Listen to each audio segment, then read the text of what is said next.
নদিয়ার কৃষ্ণনগরের নাম কে না জানে। এখন নদিয়ার কৃষ্ণনগরে মাদার্সাস রেস্টুরেন্টটা কিন্তু বিখ্যাত হয়ে গেছে রোবট চালিত খাবার পরিবেশনের জন্য। আজ আমরা এসছি কৃষ্ণনগর হাইওয়ের ওপর অবস্থিত মাদার্সার রেস্টুরেন্ট। এটা হচ্ছে বাইরের দিক। এখানে মেলার মতো হোটেলটিকে আরও বাড়িয়ে প্রসারিত করে অনেক দোকান এবং পোড়ামাটির জিনিস, হাতের কাজের জিনিস এগুলো রাখা হয়েছে। আমি ভেতরে ব্যাগটি রেখে আগে বাইরেটা ঘুরে দেখার জন্য বেরিয়ে পড়লাম। সুন্দর জায়গা, আলো দিয়ে সাজানো রয়েছে। সামনেই পুজো আসছে, তার প্রস্তুতিতে মনে হচ্ছে পুরো জায়গাটা এইভাবে সাজিয়ে রেখেছে, যাতে অনেক লোক ভিড় হয়ে গেলে গাড়ি এবং বসতে পারে। খুবই সুন্দর জায়গা, ভালো লাগছে দেখে।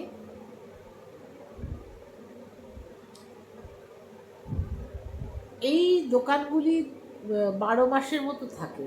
এইবার আমরা ভেতরে প্রবেশ করছি মাদার্সাটে, রোবট চালিত রেস্টুরেন্ট। ভেতরে অনেকখানি জায়গা, বেশ বড়। স্ন্যাক্সের আইটেম অন্য জায়গায়, ডিনার বা লাঞ্চের ব্যবস্থা অন্য জায়গায়। পুরো রেস্টুরেন্টটা এসি, আপনি যেখানে ইচ্ছা পড়তে পারেন।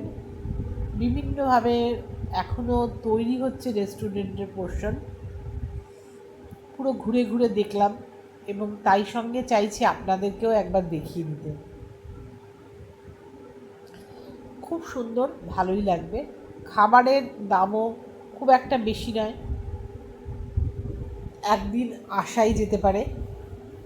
মধ্যবিত্তের বাজেটের মধ্যেই রয়েছে, যেহেতু আপনি আসতেই পারেন।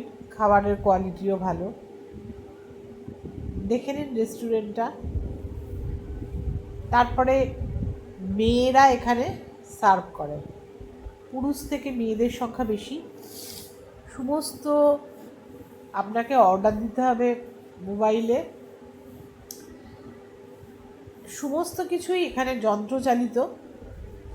দেখে নিন কত আধুনিক হতে পারে আমাদের জীবনধারা। খুবই ভালো লেগেছিল আমার এখানে গিয়ে।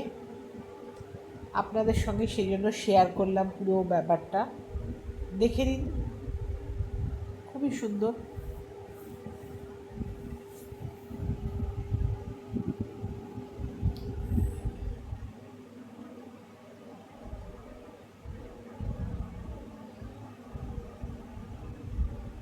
আবার যারা গাড়ি করে যাবেন না, যারা ট্রেনে যান, তারা কিন্তু স্টেশন থেকে 10 মিনিট টোটোয় মাদার্সার বললেই নিয়ে যাবে, এবং যত রাত্রির হোক আপনি বেরিয়ে আবার স্টেশন আসতে পারবেন, ওখানে টোটো পেয়ে যাবেন। খুবই সুন্দর জায়গাটা, বরফ করে দিন। হোটেলের বাইরেও, রেস্টুরেন্টের বাইরেও কিছু সময় কাটানো যেতে পারে। যেহেতু গরমটা কম ছিল, আমরা ঘুরে ঘুরে বাইরেটা দেখছিলাম। প্রচুর গাড়ি দাঁড়িয়েছিল, অনেক লোক এসেছিল। এই যে খাবার পরিবেশন হচ্ছে, এই যে যন্ত্রচালিত রোবট খাবার নিয়ে আসছে, মেনুটা ঠিক করে ওরা এর মধ্যে খাবারটা বসিয়ে দিচ্ছে, তখন যন্ত্রটি খাবারটা বয়ে নিয়ে গিয়ে সেই টেবিলে চলে যাচ্ছে। আবার খাবারটা তুলে টেবিলে দেয়া হয়ে গেলে আবার ফাঁকা রোবটটি বেরিয়ে যাচ্ছে। এইভাবেই প্রসেসটা হয়ে থাকে। কি খেয়েছি সেটা আপনাদের দেখাতে পারতাম। আমরা দিয়েছিলাম স্ন্যাক্সে ফিশ ফ্রাই এবং ধনেপাতা দিয়ে রাইস এবং মটর, গন্ধরাজ মটর। এই যে খাবারের এটা ওখানে বসিয়ে দিচ্ছে, দিয়ে ওরা টেবিলের নাম্বার সেট করে দিচ্ছে এবং ধীরে ধীরে এইবার খাবারটি সেই টেবিলে চলে যাচ্ছে।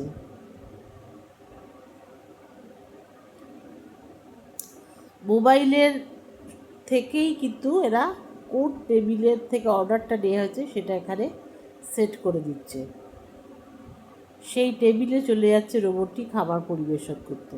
খুবই মজার ব্যাপার, বাচ্চাদের নিয়ে গেলে খুবই ভালো লাগবে, বড়দেরই এত ভালো লাগছে, বাচ্চাদের থেকে বড়